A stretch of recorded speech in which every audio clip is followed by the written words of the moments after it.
Bonjour à tous et bienvenue dans Réunion de chantier, votre rendez-vous qui décrypte la RE 2020. Dans ce nouveau numéro, on récapitule ensemble les grandes étapes à suivre pour respecter la nouvelle réglementation. De la conception au contrôle, en passant par la mise en œuvre, nous allons dérouler point par point les grandes phases et les grands intervenants. C'est parti pour le pense-bête. Vous l'avez compris, entre calcul prévisionnel des indicateurs et analyse du cycle de vie du bâtiment, la clé de la nouvelle réglementation, c'est la préparation. Et ça commence dès l'avant-projet, en amont du permis de construire. Avant le dépôt du permis de construire, un bureau d'études engage l'étude thermique et environnementale basée sur l'ensemble des critères établis par la RE 2020. Au moment du dépôt, le maître d'ouvrage remplit l'attestation numéro 1 de la RE 2020. Elle atteste que la conception du bâtiment respecte notamment les indicateurs BBio et confort d'été. Elle engage la responsabilité du maître d'ouvrage. Entre le dépôt du permis de construire et la déclaration d'ouverture du chantier, le maître d'ouvrage et éventuellement le maître d'œuvre doivent être en mesure de justifier le respect de l'indicateur IC Construction.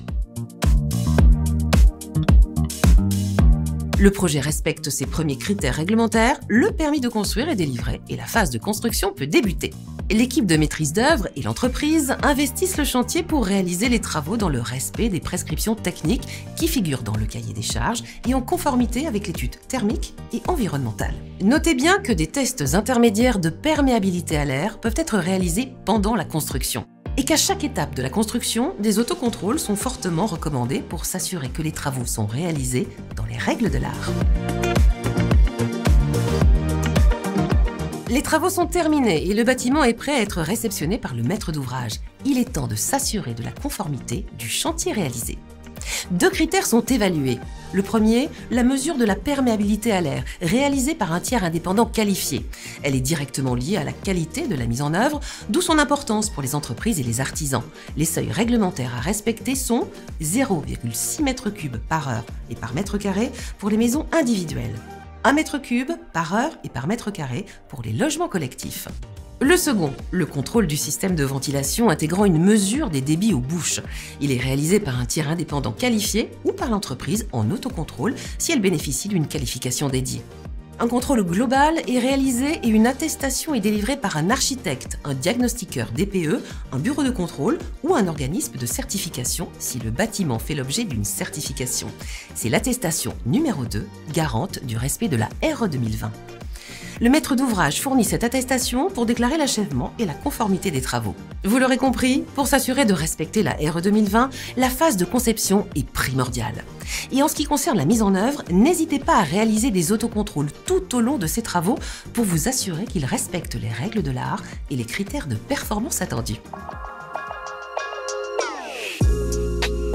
On retrouve tout de suite Jean Passini, président de la commission transition écologique de la FFB et son éclairage sur la RE 2020. Nous, artisans et entrepreneurs du bâtiment, jouons un rôle clé dans le respect des exigences de la réglementation environnementale 2020 et de la lutte contre le réchauffement climatique. Le projet de construction sera étudié dans sa globalité, par la maîtrise d'œuvre en particulier, dans le choix des matériaux et des équipements pour répondre aux objectifs de performance globale pour l'énergie et pour le carbone. Quand nous proposerons des variantes techniques, il faudra donc s'assurer qu'elles permettent toujours de respecter la réglementation. Une mise à jour de l'étude thermique et environnementale sera donc nécessaire.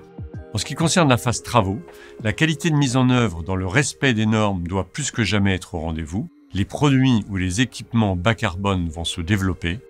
Il nous faudra apprendre à travailler avec. Allez, on résume. Répondre aux exigences de la RE 2020, c'est bien préparer son projet avant le dépôt du permis de construire. Réunion de chantier continue à décrypter pour vous la RE 2020. Rendez-vous dans un prochain numéro pour faire le point sur la nouvelle réglementation. À très bientôt.